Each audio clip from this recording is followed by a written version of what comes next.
I'm Sharon Goldberg. I'm an internal medicine physician. I've practiced medicine for 21 years, and my background is mostly academic internal medicine, hospital-based, clinical research, and medical education. I am going to skip many of the things I wanted to say because I didn't realize it was only 5 minutes. Wireless radiation has biological effects, period. This is no longer a subject for debate when you look at PubMed and the peer-reviewed literature. These effects are seen in all life forms: plants, animals, insects, microbes. In humans, we have clear evidence of cancer now. There is no question. We have evidence of DNA damage, cardiomyopathy, which is the precursor of congestive heart failure, neuropsychiatric effects. So 5G is not a conversation about whether or not these biological effects exist. They clearly do. 5G is a conversation about unsustainable healthcare expenditures. Why do I say this? We've been sitting on the evidence for EMR and chronic disease for decades. And now we are seeing all these epidemics appearing.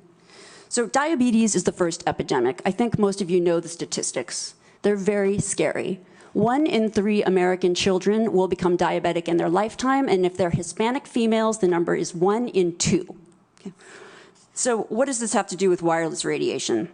Wireless radiation and other electromagnetic fields, such as magnetic fields and dirty electricity, have been clearly associated with elevated blood sugar and diabetes. That is what the peer-reviewed literature says. It is not opinion. The closer you live to a cell tower, the higher your blood glucose. That is based on hemoglobin A1C measurements. So the idea with small cells of putting the cells closer to people's homes and bedrooms scientifically is very dangerous. And from an economic perspective, it's dangerous. And you may not know this. I was shocked to find this out. But the way you create a model of diabetes in rats in the lab is by exposing them to 2.4 gigahertz. And this is not for long-term exposure. So I don't have time to talk about the costs, but the huge problem with diabetes really is chronic kidney disease.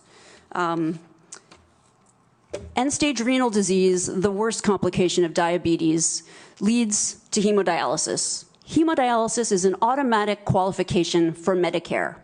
And if you don't qualify for Medicare, we still have to dialyze the patient.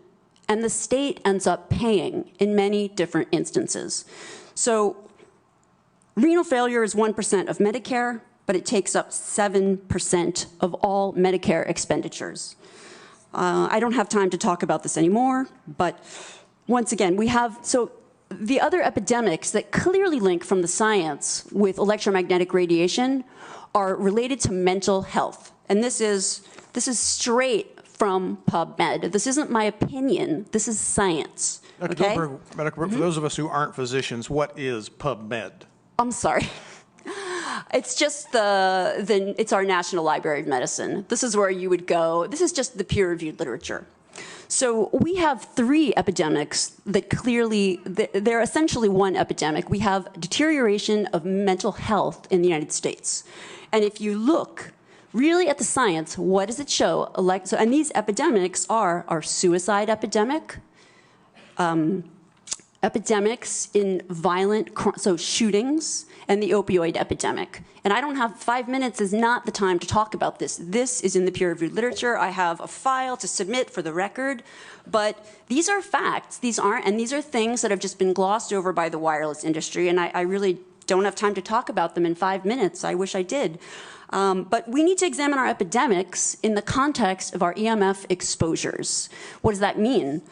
That means that the CDC, tracking these epidemics, we need to start measuring how much radiation are people being exposed to. And before we roll out 5G, and this means there are 4 kinds of electromagnetic fields that we know are harmful to human health. So radio frequency radiation, magnetic fields, dirty electricity, and electric fields, okay? Our exposure, any given person, and all humans are affected by EMFs. Our given exposure has nothing to do with the research that my colleagues are going to cite. with the National Toxicology Program. That is an assessment of the risk of one cell phone in the near field, okay? What is our exposure in a day? It's not one cell phone. It's cell phones, it's multiple wireless networks, it's smart meters, it's cell towers. It's this sandwich, and it all adds up. And this is a serious problem for occupational health, public safety, and personal safety. And I feel that it's irresponsible to be even talking about the Internet of Things and rolling out a new untested technology when we're not even measuring what are our current exposures from the current networks.